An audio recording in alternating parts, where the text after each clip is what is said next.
পর্দানিশিনা মা ও বোনেরা, আলোচনা বুঝুন। আল্লাহ নবী পাক জবানে জানিয়ে দিলেন, লা ইউমিনু আহাদুকুম হাত্তা আকুনা আহাব্বা ইলাইহি মিন মালিহি ওয়া আহলিহি ওয়ান নাস আজমাইন। ও আমার উম্মত উম্মতিরা, আমি নবী তোমাদের জানিয়ে দিয়ে গেলাম, লা ইউমিনু, তুমি মুমিন হতে পারো না হাত্তা আকুনা আহাব্বা ইলাইহি, আমি নবী জানিয়ে দিলাম তুমি মুমিন হতে পারবে না ততক্ষণ পর্যন্ত, মুমিন হতে পারবে না যতক্ষণ না পর্যন্ত আমি নবী সবার থেকে বেশি মহব্বত করতে পারো। মিন মালিহি, তোমার ধন সম্পদের থেকে, ওয়া আহলিহি, আমি নবী জানিয়ে দিলাম তোমার পরিবার, তোমার আত্মীয় স্বজন সবার থেকে মহব্বত যদি আমি নবীকে না করতে পারো, ওয়ান নাস আজমাইন, মনে রেখে দাও তুমি পূর্ণ মুমিন হতে পারলে না। এ শরীর মুসলমানেরা, নবী বললেন ধন সম্পদ, আত্মীয় স্বজন, বিবি ছেলে পোলা সবার থেকে মুসলমান আমাকে আমি রাসূলুল্লাহকে মহব্বত করতে হবে। নবিয়ানা মজলিসের জন্য যদি তোর 2 টাকা না জোটে, নবীর প্রতি দরদ রাখলি কোথায়? এ মুসলমান, নবিয়ানা মজলিস যদি তোর পছন্দ না হয়, যদি বাজারটা তোর পছন্দ হয়ে যায়, নবীর প্রতি মহব্বত তুই রাখলি কোথায়? তুই পূর্ণ ঈমানদার কিনা ওটা সন্দেহ আছে। পূর্ণ ঈমানদার কিনা ওটা সন্দেহ। নবী বললেন সবার থেকে বেশি মহব্বত করতে হবে কাকে? আমি নবী মুহাম্মদ রাসূলুল্লাহ সাল্লাল্লাহু আলাইহি ওয়াসাল্লামকে সবার থেকে বেশি আমাকে। নবী উদাহরণ দিলেন 2টি, মিন মালিহি, মিন মালিহি, তোমার ধন সম্পদ যা আছে, প্রাচুর্য যা আছে সবার থেকে আমার, ওয়া আহলিহি, তোমার সন্তান হতে পারে, বিবি হতে পারে, তোমার মা বাপ হতে পারে, ভাই বোন হতে পারে, আত্মীয় স্বজন হতে পারে, সবার থেকে আমি রাসূলুল্লাহ আমাকে মহব্বত করতে হবে, তবেই তুমি মুমিন। একবার জোরে বলবেন না সুবহানাল্লাহ? একটু জোরে বলেন না রে বাবা সুবহানাল্লাহ।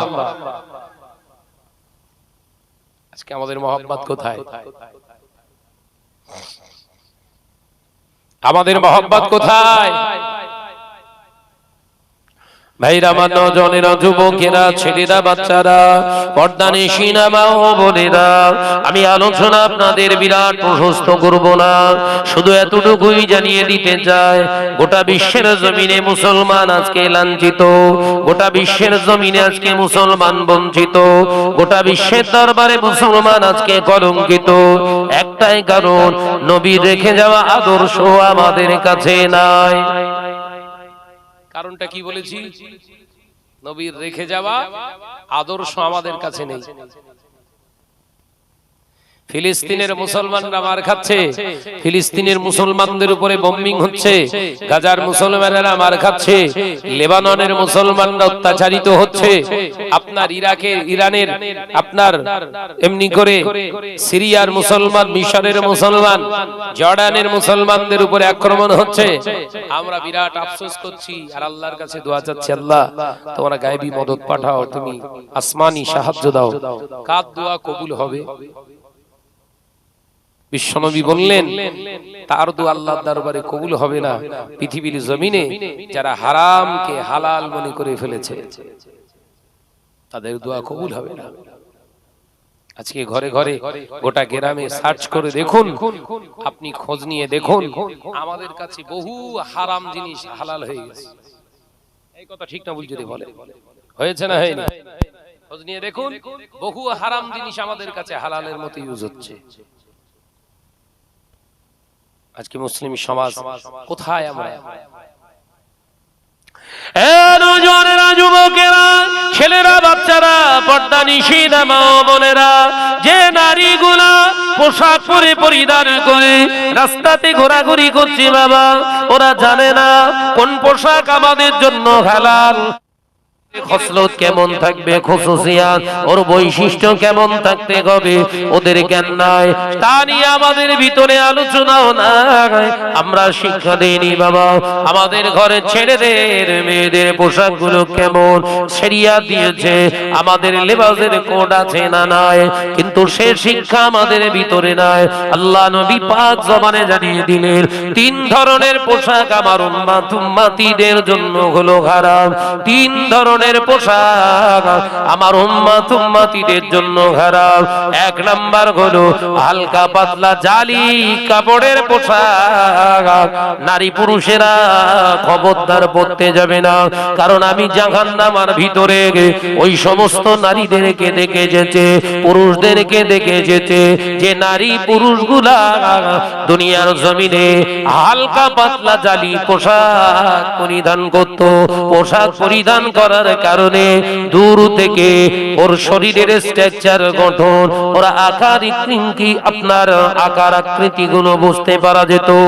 ওই নারীর দিকে পুরুষের দিকে তাকিয়ে অন্য অন্য নারীরা পুরুষেরা আকৃষ্ট হয়ে যেত, জেনা তাদের অন্তরে তৈরি হতো।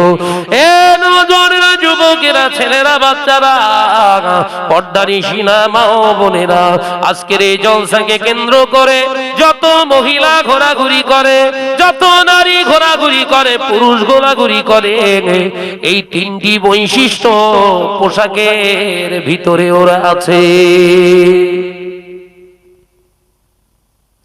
প্যান্ট পরা হারাম নয়, জামা পরা হারাম নয়। ও বাবাজি, অবশ্যই আপনাকে জানতে হবে কোনগুলো হারাম। এক নাম্বার নবী জানালেন হালকা পাতলা জালি পোশাক পরা নারী পুরুষদের জন্য হারাম। মেয়ে ছেলেগুলো ঘুরছে কোন পোশাক পরে ভাই? বলেন বলেন বলেন, কোন পোশাক? সব ওই সব হালকা পাতলা আর ওই জালি লাগানো পোশাক গুলোই এখন আমার মেয়েদের, আমার মায়েদের, আমার বোনেদের, খালাদের ফেভার লেবাস। কথা ঠিক না বুঝছো রে? বলে পছন্দনীয়, এদের কাছে সব থেকে পছন্দ হচ্ছে ওই পোশাকগুলো।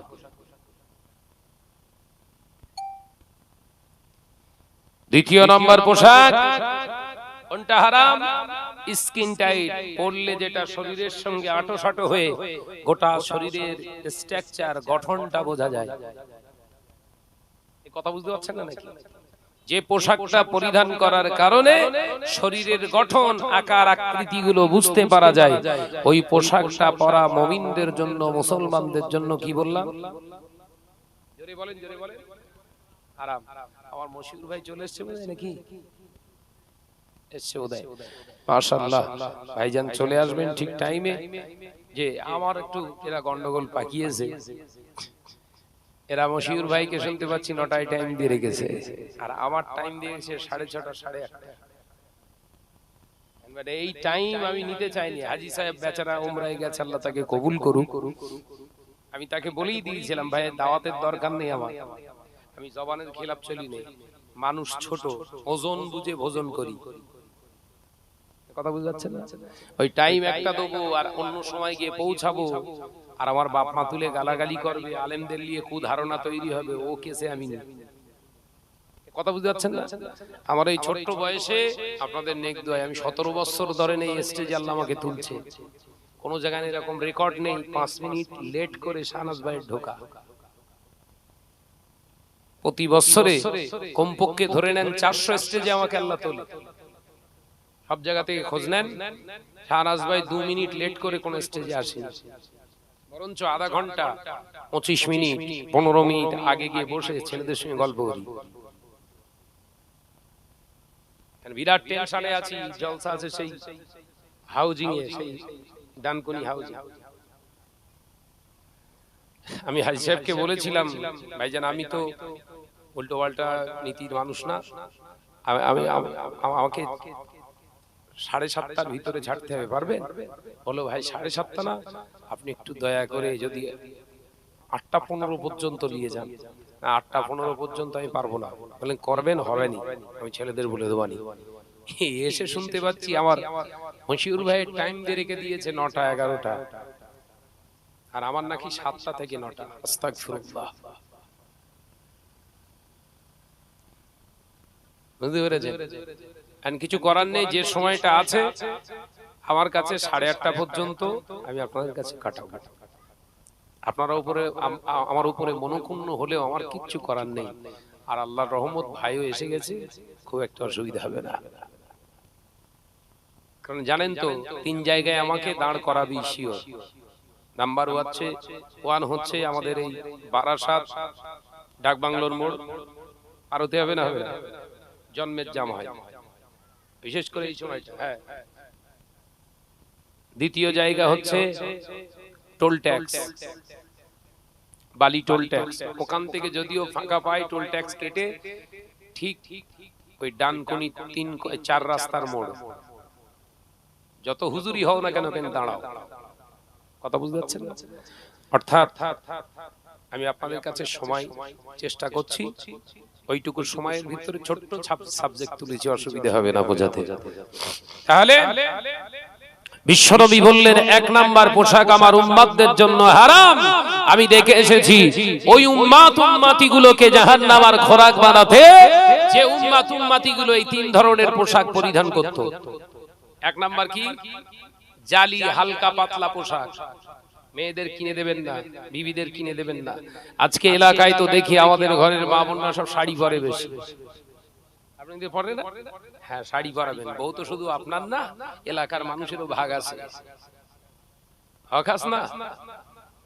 12 হাত শাড়ি পরানোর পরে যে বিবির পিঠ আলগা থাকে, মাথা আলগা থাকে, দক্ষিণ সাইডের জানালা খোলা থাকে, ওরে শাড়ি কিনে দিলি কেন আগে? কথা বুঝতে পারছেন নাকি? সালোয়ার পরাবেন, চুড়িদার পরাবেন হাতের কবজা পর্যন্ত। কথা বুঝতে পারছেন না? চুড়িদার পরাবেন, প্যান্টটা আপনার এই ইজারটা ঝুলে থাকবে পায়ের গোড়ালির গাঁটের নিচ পর্যন্ত।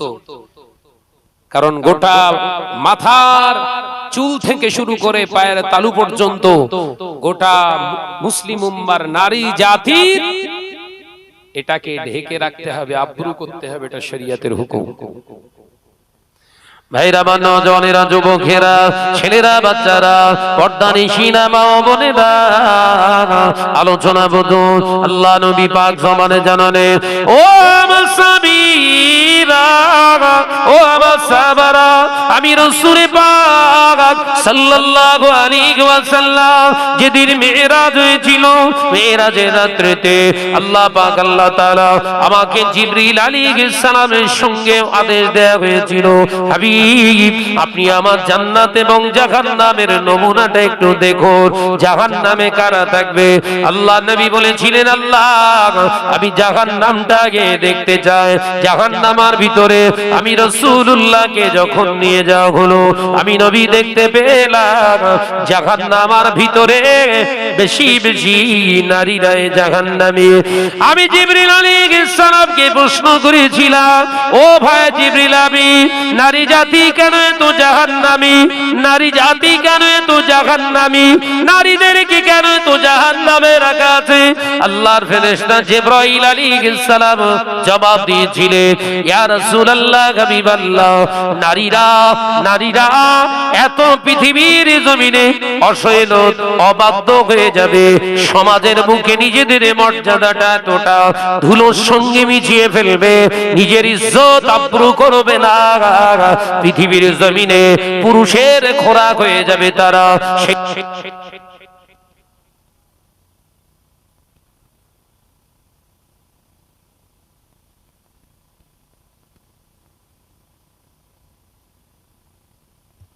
ভাইরা, আমার নওজওয়ানেরা, শুনে রেখে দিন, জেনে রেখে দিন, এই জন্য তাদেরকে জাহান্নামের খোরাক বানানো হয়েছে। প্রিয় জিবরিল আলাইহিস সালাম বললেন, ইয়া রাসূলুল্লাহ, হাবিবাল্লাহ, আগিয়ে চলো। আল্লাহর ফেরেশতা জিবরিল আলাইহিস সালাম আগিয়ে নিয়ে যেতে লাগলেন। আরেকটু আগিয়ে গিয়ে দেখলেন এক শ্রেণীর নারীদের মাথা থেকে পায়ের তালু পর্যন্ত জাহান্নামের লেবাস, তাদেরকে পোশাক পরিধান করানো হয়েছে। প্রিয় জিবরিল আলাইহিস সালামকে আল্লাহ নবী জিজ্ঞাসা করলেন, ইয়া আখি জিবরিল আমিন, মানা হাউলাই, এরা কারা, এদেরকে এই অবস্থায় কেন রাখা হয়েছে? প্রিয় জিবরিল আলাইহিস সালাম জানালেন, ইয়া রাসূলুল্লাহ, হাবিবাল্লাহ, দুনিয়া জমিনে এই নারীগুলো এমন পোশাক পরিধান করত যে পোশাকগুলা দূর থেকে দেখলে তাদের চেহারার আকার ইঙ্গিত গুলো বোঝা যেত। আমি নবী সাল্লাল্লাহু আলাইহি ওয়াসাল্লাম বলছি, তাই এই রকম পোশাক তোমরা পরিধান করবে না যে পোশাকটা পরিধান করার পরে পুরুষেরা দেখে উত্তেজিত হয়ে যায়। এই কথা বুঝতে পারছেন তো নাকি? তাহলে ছেলেদের উচিত, বাপ যারা হয়েছেন তাদের উচিত নিজের বিবির জন্য এমন পোশাক ক্রয় করুন, বিবির জন্য খরচ করা সাদগা। এই কথা বুঝতে পারছেন না? মেয়ের জন্য, ছেলের জন্য খরচ করা শরিয়াতে সাদগা, সওয়াবের কাজ হবে, নেকির কাজ হবে। শর্ত আবার রাসূলের ইত্তিবা করে করতে হবে। একবার জোরে বলুন না, একবার জোরে হবে না সুবহানাল্লাহ। অর্থাৎ বিবি বোরখা চেয়েছে, আপনি বোরখা কিনে এনে দিয়েছেন, বেশ ওই দেখেননি চুমকি লাগানো, কাটদানা লাগানো, পরলে চ্যাকম্যাক চ্যাকম্যাক করে, ওই বোরখা এনে আপনি আপনার বিবির হাতে তুলে দিয়েছেন, সাদগা হয়নি, গুনাহে কাবিরা হয়েছে। কথা বুঝতে পারছেন না? কারণ অধিকাংশ এখন যে বোরখা নামক ড্রেসটা বেরিয়েছে, ভাই অনেকেই বলে বোরখা পরা ফরজ, এরকম বলে না যে বোরখা পরা ফরজ। আরে বাবা, বোরখা পরা ফরজ নয়, বোরখা তো একটা লেবাসের নাম, ড্রেস। হিজাব করা হলো ফরজ। এখন বোরখা যে পোশাকগুলো উঠেছে, ওই পোশাকগুলো অধিকাংশ বোরখাগুলো স্কিন টাইট, শরীরের সঙ্গে আঁটো হয়ে থাকে। রাসূলুল্লাহর হাদিস অনুযায়ী ওই পোশাক তো পরা আপনার মহিলাদের জন্য, ঘরের মা বোনেদের জন্য হারাম। তাই ঘরের মা বোনেদেরকে পোশাক কিনে দেওয়ার আগে আপনাকে 7-5 ভাবতে হবে। কিছু ভাবেন আর না ভাবেন, আপনাকে এটাকে ভাবতে হবে শরিয়াত এটাকে বৈধতা দিয়েছে কিনা। আমরা ওটা দেখি না, সমাজ এটাকে মেনে নিচ্ছে কিনা কে দেখ। সমাজে চলছে চল কিনে দে পড়ো। ও নজরেরা, যুবকেরা, ছেলেরা, বাচ্চারা, পর্দানিশীরা, মা বোনেরা, আলোচনা বুঝুন। আল্লাহ নবী পাক জবানে জানালে, ও বাবা সাহাবীরা, শুনে রেখে দাও, জেনে রেখে দাও। দ্বিতীয় নম্বর পোশাক হলো নারী পোশাক পরবে, পুরুষ পোশাক পরিধান করবে। নারী পোশাক পরিধান করবে, পুরুষ পোশাক পরিধান করবে। পোশাকের ভিতরে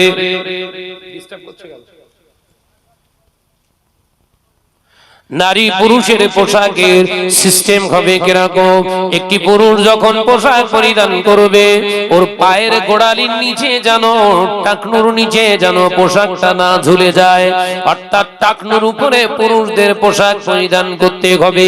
নারীরা যখন পোশাক পরিধান করবে, খেয়াল রেখে দেবে যেন গোড়ালির গাঁটের, টাকনুর গাঁটের উপরে না উঠে এসে যায়। কথা বুঝতে পারছেন না নাকি? মেয়েরা পোশাক পরবে, মেয়েদের আর ছেলেদের পোশাকের পার্থক্য কোথায়? কোথায়? ছেলেরা পোশাক পরবে এই গোড়ালির গাঁট, গোড়ালি বলে তো নাকি, এই গোড়ালির নিচে কাপড় টাকনুর নিচে ঝুলিয়ে পরা পুরুষদের জন্য হচ্ছে হারাম। তাহলে যে ছেলেগুলো এই চাঙ্গা বাঙ্গা বুট কুট হুট সব পরে ঘুরতেছে, হালাল না হারাম? কথা বলছেন না কেন? আর টেনশন হচ্ছে নাকি? ভাই প্যানের বিরুদ্ধে ওয়াজ করেছি আমি, প্যান্টের বিরুদ্ধে ওয়াজ করেছি। কিছু কিছু জওয়ান ছেলে বলে, শাহনাজ ভাই আমাদের প্যান্টের বিরুদ্ধে ওয়াজ করে। আরে ভাই, প্যান্ট পরতে শরিয়াতে নিষেধ করেনি। 3টে বৈশিষ্ট্য মেনে চলুন। নাম্বার 1, নাভির উপর থেকে যেন ওটা স্টার্ট হয়, নাভি ঢাকতে হবে। কারণ পুরুষের 1 নম্বর গোপন অঙ্গ হচ্ছে নাভি। 1 নম্বর গোপন অঙ্গ কোনটা? নাভি। নাভির নিচে কাপড় পরা শরিয়াতে সম্পূর্ণ হারাম করেছে। তাহলে খেয়াল রাখতে হবে ছেলেদের, আমি যে প্যান্টটা পরছি নাভির উপর থেকে যেন স্টার্ট হয়। আর দ্বিতীয় নম্বর খেয়াল রাখতে হবে প্যান্টটা যেন ঢিলা ঢালা হয়। বসে পেশাব করা, পায়খানা করা বা বাথরুমে যাবে ইস্তেঞ্জা করা বা নামাজ কালাম করতে গিয়ে যেন কোন রকম বিঘ্ন না আসে, ঢিলা ঢালা। এই যারা টাইট ফিট পরে সব ঘোরাঘুরি করছে, বসে পেচ্ছাপ পিতে পারবে তো? বল না রে বাবা, ও বসে যদি করতে যায় পেশাব আর নিচে পড়বে না, সব কোঁচড়ে পড়বে। এই কথা ঠিক না বলছো রে বলে? ও যদি বসে পেচ্ছাপ করতে যায় পেশাবটা কোথায় পড়বে? ও আর নিচেই পড়বে না, হয় কোঁচড়ে আর নইলে মাথার উপরে। কথা বলে দেখেন যে ওই জন্য শরিয়াতে হারাম। তৃতীয় নাম্বার কি, যে প্যান্টগুলো বেরিয়েছে দেখবেন প্রত্যেকটা প্যান্ট, অধিকাংশ প্যান্ট স্কিন টাইট তো আছে, তার সাথে সাথে সব গোড়ালির নিচে। কথা ঠিক না বুঝছো রে বল? তাহলে এই পোশাকগুলো শরিয়াতে হারাম করা হয়েছে। আসলে হারাম কি? প্যান্টের কাপড় না, হারাম হচ্ছে স্ট্রাকচার, ওর গঠন। হারামটা কি? ওর যে গঠনটা আছে, ওই গঠনটা হচ্ছে শরিয়াতে হারাম। ওই তিনটে মেইনটেইন করে চলুন, মেনশন করে চলুন, দেখবেন আপনার প্যানের বিরুদ্ধে কেউ ফতোয়া দিতে পারবে না। তিনটে বৈশিষ্ট্য মানবেন, মনে থাকবে তো নাকি? এক নাম্বার কি, যারা জিন্স পরে আছে সব চেক করেন, নাভির অন্তত 6 কড়া নিচে থেকে স্টার্ট হয়েছে, তার মানে নাভির নিচে থেকে 6 আঙ্গুল নিচে থেকে প্যান্ট পরা আছে সব, দেখেন মেপে দেখেন, হারাম হারাম হারাম। Number 2 skin tight. নাম্বার 3 গোড়ালির গাঁটির নিচে। তাহলে এই তিনটে বৈশিষ্ট্য শরিয়াতে হারাম। তাহলে এই পোশাকটা কখনো আপনার জন্য বৈধ হতে পারে না। ইহুদি নাসারা বেদিন বেঈমান তারা তো চেষ্টা করছে বিভিন্ন প্রসেসে, বিভিন্ন পদ্ধতিতে আমার ইসলামটাকে নাস্তানাবুদ করে দেওয়ার। তারা প্রকাশ্য আন্দোলন ইসলামের বিরুদ্ধে, কোরআনের বিরুদ্ধে, নবীর বিরুদ্ধে, আল্লাহর বিরুদ্ধে করলে মুসলমান নামে যাচ্ছে, রাস্তায় নেমে যাচ্ছে। তারা কখনো প্রকাশ্য এরকম প্রতিবাদ করে না, ইসলাম বিদ্বেষী কথাবার্তা তারা প্রকাশ্য আনতে চায় না। এমন ভাবে ব্লুপ্রিন্ট করে নকশার ভিতর দিয়ে ইসলামকে ধ্বংস করার পরিকল্পনা চলছে, যে নকশাটা ধরার মতো আমার আপনার ক্ষমতা নেই। কারণ গরুর গোশলে পাগল হয়ে রয়েছি তো, এই কথা বুঝতে পারছেন না? পাগল হয়ে রয়েছি তো শুধু গরু গরু করে। প্যান্টগুলো কোম্পানি বানাচ্ছে, কোম্পানি তৈরি করে দিচ্ছে। এই প্যান্টটা শরিয়াতে বৈধতা দেয় কিনা একবার আমরা এটা নিয়ে আলেম ওলামাদের নিয়ে আলোচনা করিনি, বসিনি। আর আমরাও হুজুররা এসেছি, শুধু এক একটা কাহিনী এনে ধুনে দিয়েছি, সুবহানাল্লাহ নিয়ে ঘরে চলে গিয়েছি। কেউ নজরানা নিয়ে যাচ্ছে, কেউ তাবারুক নিয়ে। আদতে কি হচ্ছে, ঘরের ছেলে মেয়েরা সব পোশাক আশাক, খাওয়া দাওয়া ইহুদি নাসারাদের থেকে নিকৃষ্ট হয়ে গেছে। জলসা মাহফিল মুজাদ্দুজ্জামান কায়েম করেছিলেন এই বাংলার জমিনে। এই জলসা মাহফিলের মাধ্যমে কি কি দিতে চেয়েছিলেন সমাজকে? শুধু ওই তাবাররুক আর নজরানা নয়, দাদা হুজুর চেয়েছিলেন এই বাংলার জমিনে জলসা মাহফিলের মাধ্যমে এই আবাল বৃদ্ধ বনিতারা মাহফিলে যারা আসবে, এরা অন্তত শরিয়াতের কিছু জ্ঞানের এরা অন্তত অধিকারী হবে। একবার জোরে বলুন না সুবহানাল্লাহ। কিন্তু সে দাদা হুজুরের বাস্তব চিন্তাধারা কতটাই আমরা বাস্তবে পূর্ণ করছি। ভাইরা, নজনেরা, যুবকেরা, ছেলেরা, বাচ্চারা, পর্দানিশিনা মা বোনেরা, আলোচনা বুঝো। আল্লাহ নবী তো জানের বাদশাহ হাবিবুল্লাহকে, নবী জনাবে মুহাম্মদুর রাসূলুল্লাহকে সাল্লাল্লাহু আলাইহি ওয়াসাল্লাম, নবী আমার একদিন দুপুর বেলা আল্লাহ নবী বসে রইলে, আল্লাহ নবী রক্তে জিগা বলে জাল্লাহ হযরতে ফাতেমা রাদিয়াল্লাহু তাআলা আনহা ঘর থেকে বেরিয়ে যাচ্ছে। আল্লাহ নবীর কন্যা 8 বছর বয়স, 8 বছরের খাতুরে জান্নাত যখন আল্লাহ নবীর সামনে দিয়ে বেরিয়ে যাচ্ছে, আল্লাহ নবী কোনো কথা বললেন না। আম্মা জান হযরতে ফাতিমা রাদিয়াল্লাহু তাআলা আনহা দিকে খেয়াল করে দেখলে আমার ফাতেমার মাথার চুলগুলো বড় বড় হয়ে গিয়েছে। আমার ফাতেমা মাথায় কাপড় দেয় না, মাথায় কোনো ঢাকা নাই। আমার ফাতেমা সাহিলীদের সঙ্গে খেলতে যায়। এ নওজোয়ানেরা, যুবকেরা, ছেলেরা, বাচ্চারা, আল্লাহ নবী অপেক্ষা করলে আমার ফাতেমা যখন খেলাধুলা করে ঘরে ফিরবে, সাহিলীদের সঙ্গে যখন খেলাধুলা করে ঘরে ফিরবে, আমি আমার কন্যা ফাতেমাকে ডেকে আমি বাপ হয়ে দুটি নসিহত তোকে শোনাবো, দুটি নসিহত, দুটি শিক্ষা আমি আমার ফাতেমাকে দেব। আল্লাহ নবী ইন্তজার করলেন। নবী আমার দিন ও দুনিয়ার বাদশাহ হাবিবুল্লাহকে, নবী জনাবে মুহাম্মদুর রাসূলুল্লাহকে সাল্লাল্লাহু আলাইহি ওয়াসাল্লাম হুজুর আমার অপেক্ষা করতে লাগলেন। আল্লাহ নবীর তেজগা হযরত ফাতেমা রাদিয়াল্লাহু তাআলা আনহা খেলাধুলা করে যখন ঘরে ফিরলেন, আল্লাহ নবী সঙ্গে সঙ্গে সালাম দিলেন, আসসালামু আলাইকুম। আল্লাহ নবী সালামের জবাব হযরতে খাতুনে জান্নাত 8 বছরের ফাতেমা সালামের জবাব দিলেন। এ নওজোয়ানেরা, যুবকেরা, আল্লাহ নবী ডাকলেন, ফাতেমা একবার আমার কাছে এসো মা, আমি তোমার আব্বু ডাকছি, এসো। আল্লাহ নবী সালামের জবাব দিয়ে খাতুনে জান্নাত হযরতে ফাতেমা আব্বা জানের কাছে আসলেন। আল্লাহ নবী হাতটা ধরে নিজের কাছে বসিয়ে মাথার উপরে হাত দিলেন। ও মা ফাতেমা, তোমার মাথার চুলগুলো তো বড় বড় হয়েছে মা, মাথার কেশগুলো তো বড় বড় হয়েছে। ও ফাতেমা, তোমার এখন বয়স কত কি তুমি জানো? হ্যাঁ আব্বা জান, আমার 8 বছর নাকি বয়স। আল্লাহ নবী বললেন, হ্যাঁ মা, তোমার 8 বছর বয়স মা। ও আমার ফাতেমা, তুমি মাথার চুল আলগা করে, মাথা না ঢেকে তুমি খেলতে গিয়েছিলে মা। শুনে রেখে দাও, ওই নারীগুলোকে আল্লাহ জাহান্নামের আগুনে জানাবে, যে নারীগুলা পৃথিবীর জমিনে নিজের মাথারকে, নিজের সুরাত, নিজের চেহারাকে বেগানা পুরুষদেরকে দেখাতো ময়দানের মাশারে, ওই নারীগুলোকে আল্লাহ জাহান্নামের আগুনে জানাবে।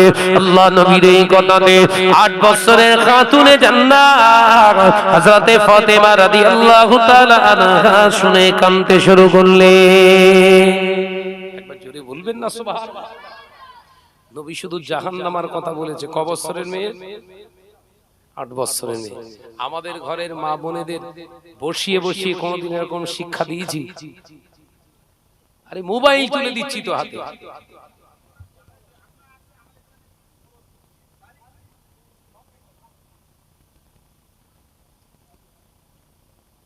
কথা বুঝছেন না?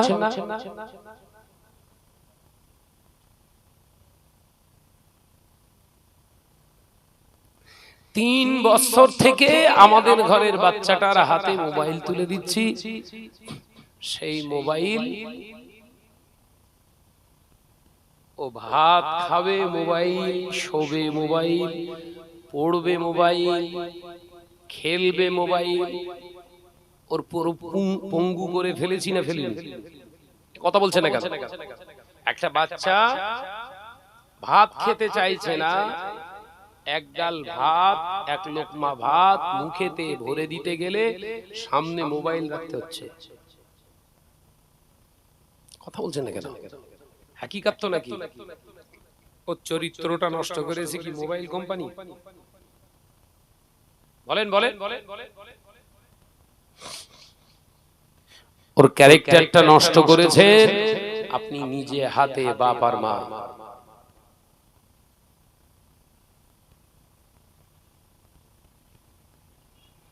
যে আজকে মুসলিম সমাজ এটাকে নিয়ে আমরা কতটা খুশি, কতটা ব্যথিত, দুঃখিত, নিজের মনের ভিতরে একবারও এ চিন্তা কতটা আমরা লাভের দিকে এগোচ্ছি না লোকসানের দিকে, আমাদের ভিতরে লসের খাতায় চলছে না তো এ চিন্তা করিস একবারও?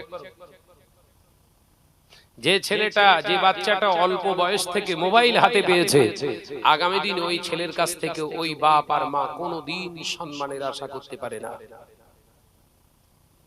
কথা বুঝতে পারেন? সম্মান পেতে পারে না।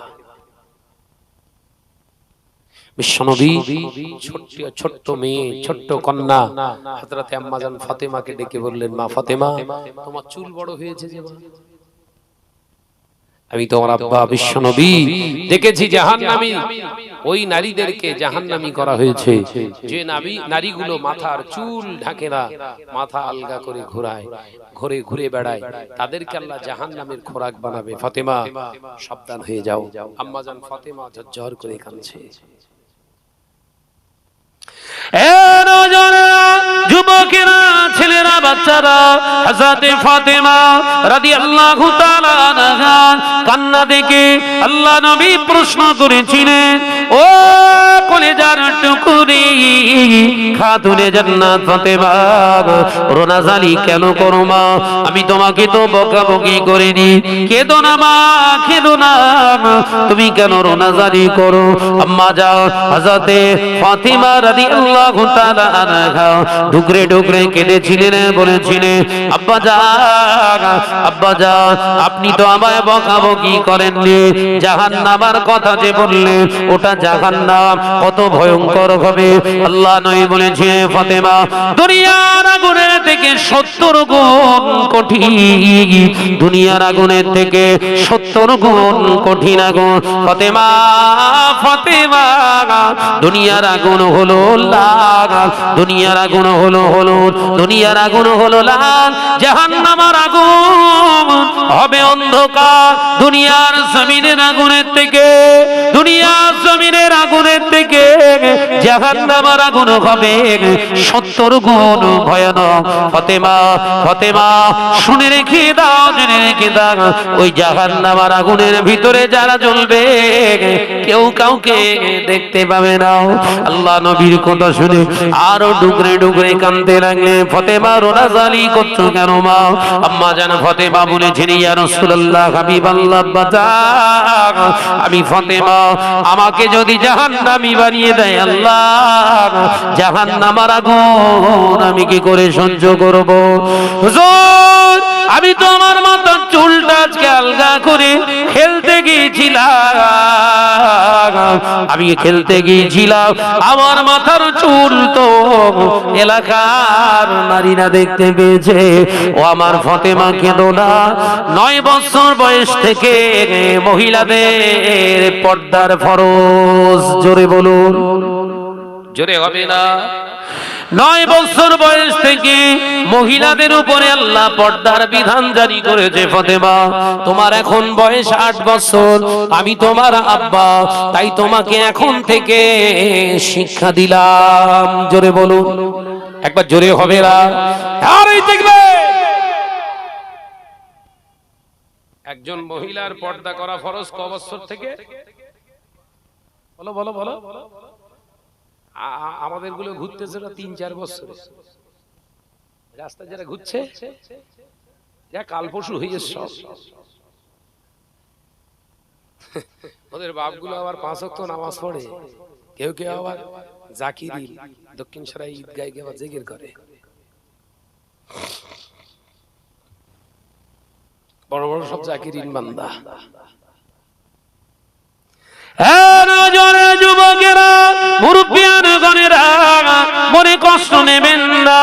আপনি নামাজ আদায় করতে পারেন, জিকির আদায় করতে পারেন, হজ করতে পারেন, যাকাত দিতে পারেন, মসজিদের সেক্রেটারি হতে পারেন, সব হয়ে যুবক, কিন্তু আল্লাহ নবী জানিয়ে দিলেন, আদ-দায়ুসু লা ইয়াদখুলুল জান্নাহ, দায়ুসেরা কশিনকালে বেহেশতে যেতে পারবে না।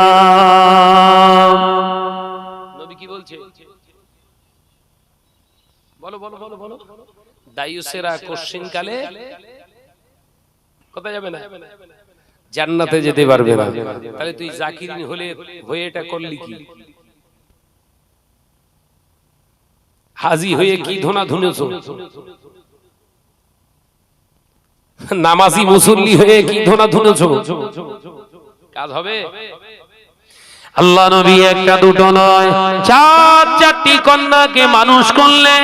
আল্লাহ নবী 4-4টি কন্যাকে আমাদের মতো ইউনিভার্সিটি বিশ্ববিদ্যালয়ের ছাত্রী বানাতে পারেন না। আল্লাহ নবী হয়তো বিরাট শিক্ষা প্রতিষ্ঠানে ভর্তি করতে পারেন না, আমাদের মতো দামি দামি জামা পরাতে পারেন না, ঠিক মতো হয়তো কন্যাদের খাওয়াও দিতে পারেন না। এ মুরব্বিয়ানে গণেরা, সোনা মানিকেরা, সেই নবীর 4 জন কন্যাকে নিয়ে গর্ব করা যায়। আল্লাহর নবীর 4 জন কন্যাকে নিয়ে চ্যালেঞ্জ করা যায় গোটা বিজ্ঞানের কাছে। বিজ্ঞানের বাবার ক্ষমতা হবে না নবীর একটি কন্যার চেহারার বিবরণ দিতে। জোরে বলুন সুবহানাল্লাহ, আরো জোরে বলুন সুবহানাল্লাহ। নবী জানিয়ে দিয়ে গেলেন, আমি শুধু নবী নবুয়তের দায়িত্ব পালন করলাম না, দ্বীনের খেদমত যতটা করেছি, পরিবারের খেদমত আমি ততটা দিয়েছি, সমাজের খেদমত ততটা দিয়েছি। রাষ্ট্রনায়ক শুধু আমি ছিলাম না, রাষ্ট্রনায়কের পূর্ণ দায়িত্ব আমি রাসূলুল্লাহ পালন করেছি। বিজনেস শুধু আমি করলাম না, পৃথিবীর জমিনে এমন বিজনেস করে দেখিয়ে দিলাম মিথ্যা ছাড়া বিজনেস করা যায় এবং বেশি মুনাফা পাওয়া যায়। জোরে বলুন, জোরে বলুন, নারে তাকবীর। নবীর জীবনে ব্যবসা করেছেন, পরিবারকে সামলেছেন, বাপ হয়েছেন, বাপের দায়িত্ব পালন করেছেন, বিরাট রাষ্ট্রনায়ক, রাষ্ট্রনায়কের দায়িত্ব পালন করেছেন, একজন বিচারক, বিচারকের কাজীর দায়িত্ব রাসূলুল্লাহ পালন করেছেন। ওই জন্য নবী বললেন, উম্মাত যদি হতে চাও ফলোয়ার মি, আমি বলছি ফলো মি, আমার ফলোয়ার হয়ে যাও। একবার জোরে বলুন, একবার জোরে বলেন। নবী কেন বললেন তুমি মুমিন হতে পারবে না যতক্ষণ না পর্যন্ত সবার থেকে মহাব্বত করতে পারছো আমাকে।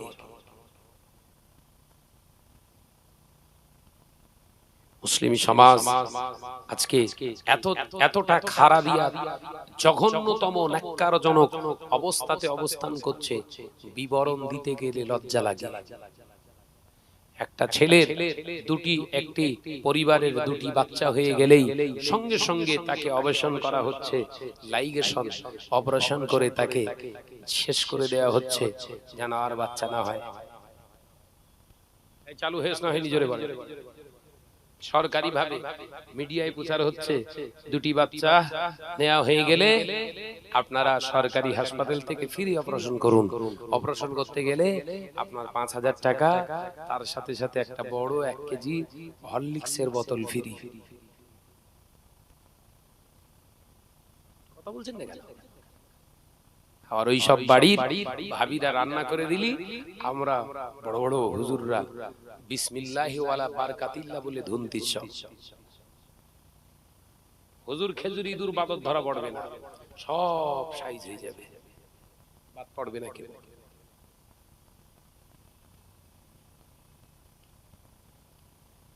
এক শ্রেণীর আলেম, এক শ্রেণীর বক্তারা তো বলছে আমরা মাদ্রাসা করছি মানে ইসলামকে এগিয়ে নিয়ে যাচ্ছি। ওরে কানা, ইসলামকে এগিয়ে নিয়ে যাস কতটা?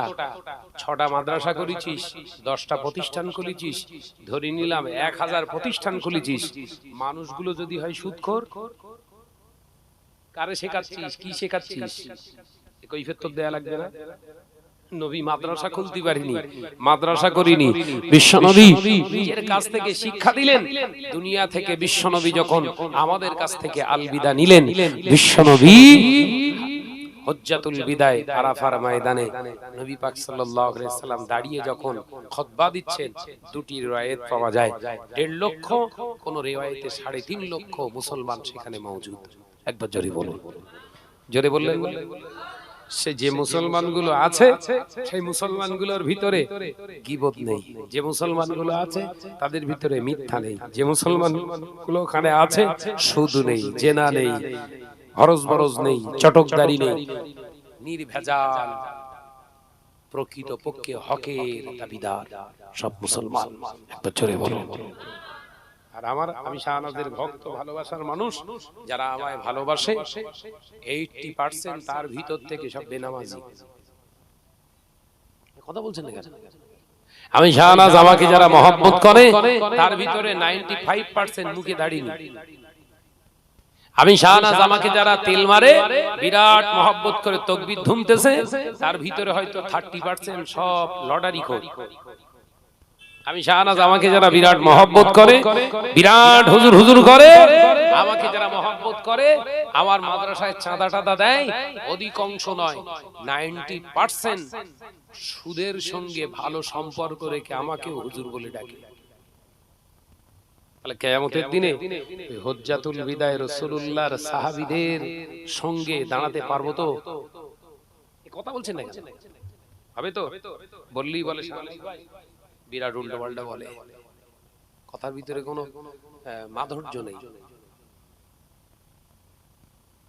যে কথার ভিতরে মাধুর্য রাখবো তার জন্য যে আমার ইসলামকে বোঝে না, আমার ইসলামের কলেমা পড়িনি, তার জন্য মাধুর্য, তোমার জন্য না। তুমি তো দাবি করো মুসলমান। কথা বুঝতে পারছেন না নাকি? ঘর শাসন আগে করো, পরের শাসন করা যাবে না। আজকে মুসলিম সমাজ নিজেরা শেষ হয়ে যাচ্ছে, নিজেদের রাস্তা নিজেদের পায়ে কোপ মেরে বসে আছি, দোষ দিচ্ছি লোকের। এক মৌলভী সাহেব বলছে ইসরায়েলি প্রোডাক্ট বন্ধ করো। ইসরায়েলি প্রোডাক্ট কি বন্ধ করবি? ইসরায়েলি প্রোডাক্ট কি না? ওই Coca-Cola, Thums Up, Dove shampoo, Dove সাবান, এরকম করে করে বেশ একটা লিস্ট দিয়েছে, এইগুলো বর্জন করলেই ওদের মেরুদণ্ড ভেঙে যাবে। আর ইসরায়েলি প্রোডাক্টের সবথেকে সূচনা ওদের সুদ, সেইগুলো আগে বন্ধ করে দিন। কথা বুঝতে পারছেন নাকি? আপনার আমেরিকা এবং ইসরায়েলের অর্থনৈতিক ইকোনমিক যে অর্থনৈতিক পরিকাঠামো যেটা ডিফেন্ড করে, নির্ভর করে সম্পূর্ণ সুদের উপরে। তোর ঘরে ঘরে তো সুদ হয়ে ভর্তি হয়ে রয়েছে। তুই হুজুর এই কোকা-কোলা থামস আপের বিরুদ্ধে আন্দোলন কি বন্ধ করবি? তুই কোকা-কোলা থামস আপ খেলে মানুষ বেঈমান হবে কিনা আমার জানা নেই, কোকা-কোলা থামস আপ খেলে মানুষ কাফের হবে কি আমার জানা নেই, কিন্তু সুদ খেলে, সুদ দিলে মানুষ কোন জায়গায় পৌঁছে যায় এটা সমাজকে জানিয়েছিস? কথা বুঝতে পারছেন না? জাতি বিভিন্ন প্রকারের রোগে আক্রান্ত, আমরা করোনা ট্রিটমেন্ট চালাচ্ছি। তার মানে দুনিয়ার প্রতি আসক্ত আমরা, দুনিয়া দুনিয়া করে আমাদের কাছে আখিরাত বলে আর কিছু নেই। এই চিন্তা আমাদের ভিতরে মাঝে মাঝে আসে। একটা মিলাদ ফিলাদ হলে বসে, কিংবা সপ্তাহের হুজুর জুম্মায় নামাজ পড়ার সময় যদি একটু খুতবা দেয়, তখন একটু মনে পড়ে, হ্যাঁ তাই তো, এটা মূর্তি হবে, এই করতে হবে। আবার জুম্মা মসজিদ থেকে বেরিয়ে আসলি, চল আবার ঝাড়াঝাড়ি শুরু হোক। এ কথা বলছেন না কেন?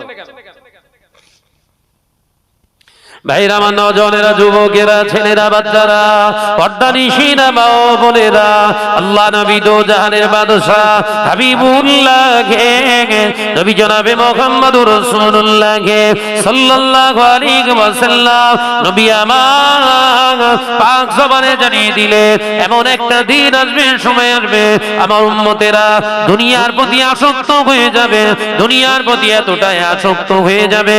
ও আমার সাহাবীরা, আমি নবী জানিয়ে দিলাম, দুনিয়া দুনিয়া দুনিয়া দুনিয়া করে আমার উম্মত আখিরাতের চিন্তা তাদের ভেতর থেকে আউট করে দেবে। তারা মসজিদ গুলো বানাবে বিরাট বড় বড়, তারা মসজিদ বানাবে অতি সুন্দর, তারা মসজিদ কম্পিটিশন করে বানাবে। ও আমার সাহাবারা, দাড়ি থাকবে, টুপি থাকবে, জুব্বা থাকবে, নামাজ আদায় করবে মুসলমান, কিন্তু আমি নবী জানিয়ে দিলাম, মসজিদে মুসল্লি হবে মসজিদ ভর্তি, ইমানদার খুঁজে পাওয়া যাবে না। নামাজ পড়তে যাচ্ছে কারা?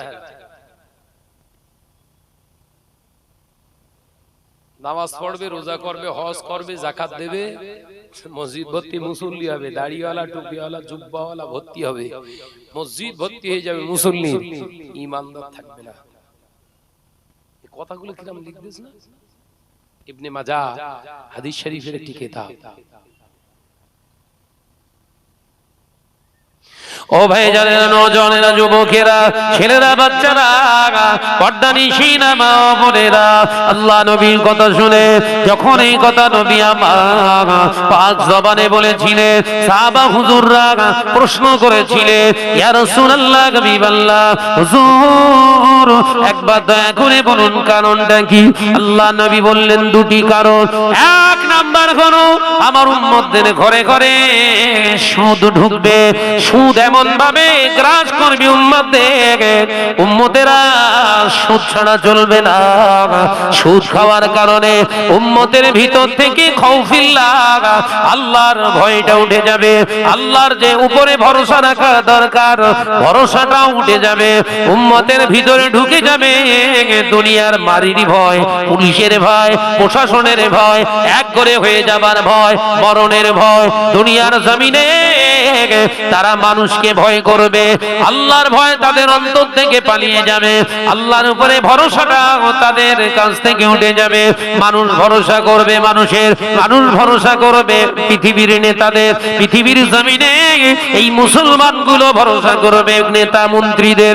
ও আমার সাহাবীরা, আমি নবী জানিয়ে দিলাম মসজিদে নামাজ আদায় করতে আসবে তারা, মসজিদ ভর্তি মুসল্লি হবে, কাতারে কাতারে মুসলমান নামাজ আদায় করবে, কিন্তু মুসলমান মসজিদের ভিতরে বডি রাখবে, ওর অন্তরটা থাকবে মসজিদের বাহিরে।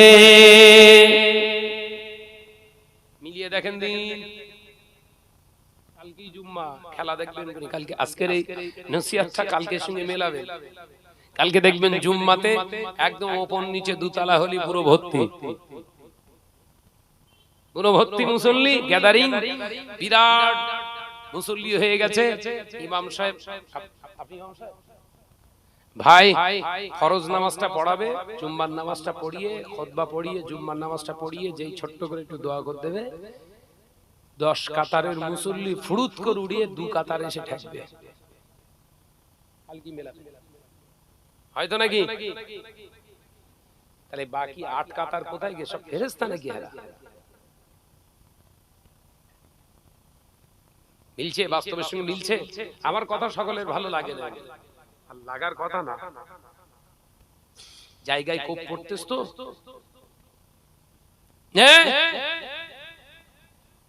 তাহলে যে 8 কাতারের মুসল্লি পালিয়ে গেছে ওরাও তো মুসল্লি,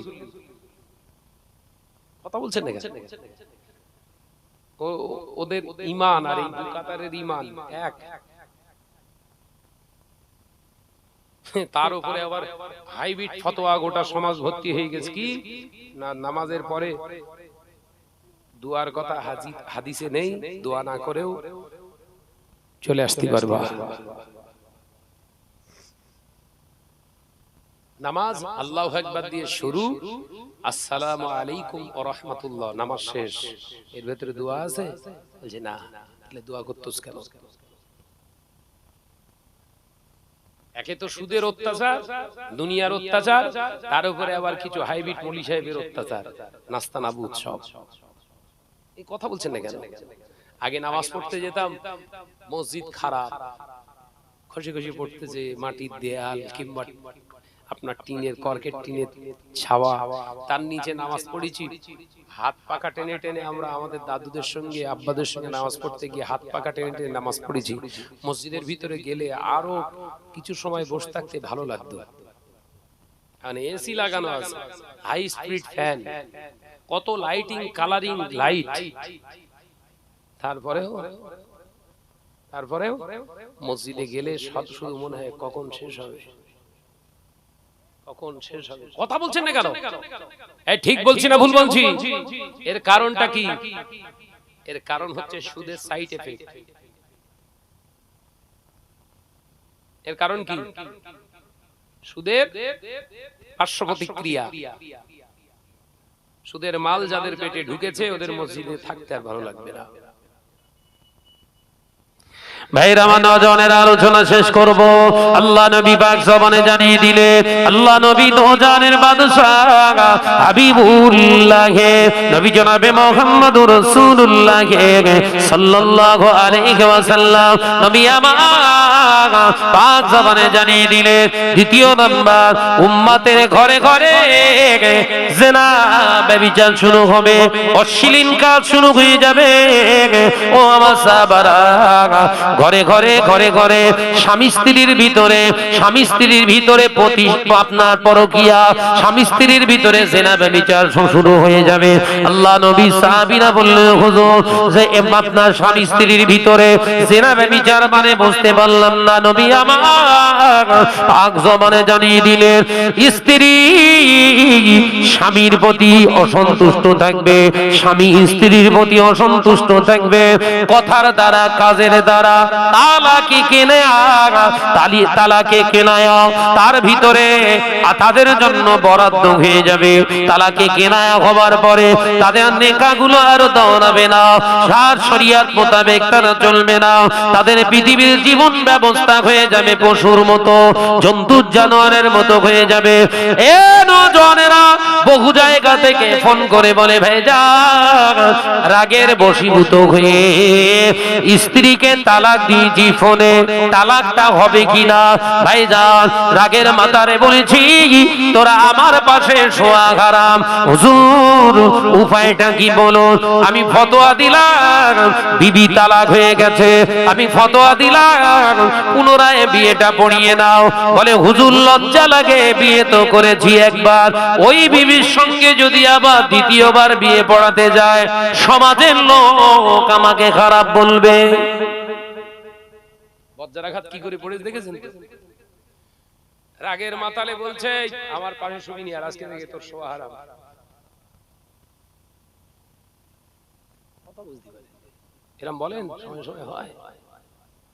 তোর হাতের পানি খাওয়া হারাম।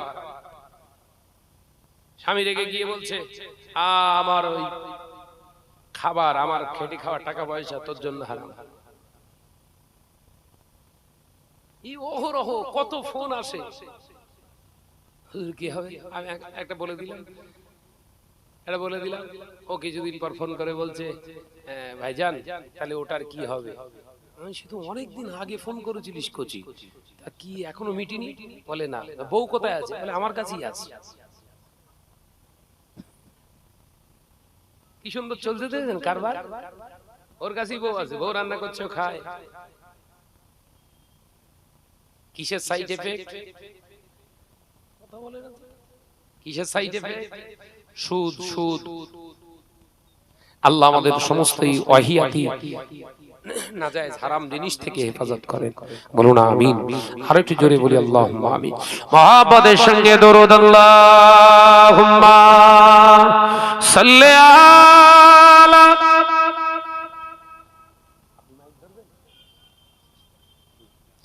ওয়া আলা আলি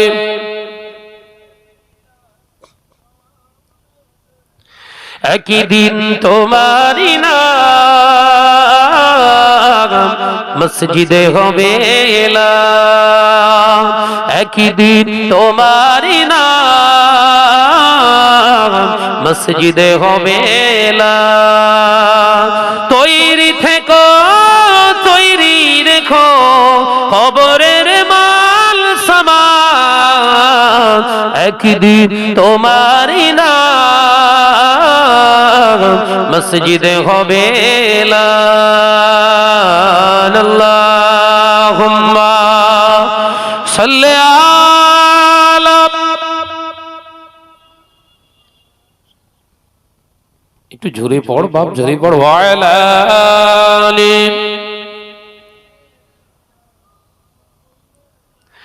বন্ধু স্বজন আত্মীয় পরিজন পরিয়ে তোমার নতুন কাফন, বন্ধু স্বজন আত্মীয় পরিজন পরিয়ে তোমার নতুন কাফন নিয়ে যাবে ওই কবরে, থাকবে না কেউ আপন, একদিন তোমারই নাম মসজিদে হবে এলান, একদিন তোমারই নাম মসজিদে হবে এলান। আল্লাহুম্মা সাল্লি আলা,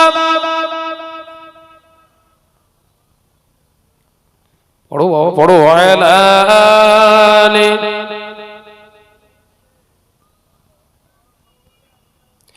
টাকা কড়ি গাড়ি বাড়ি থাকবে না কেউ তোমার সাথে, টাকা কড়ি গাড়ি বাড়ি থাকবে না কেউ তোমার সঙ্গে, থাকবে সেটাই সঙ্গী হয়ে নূর নবীর সুন্নাহ।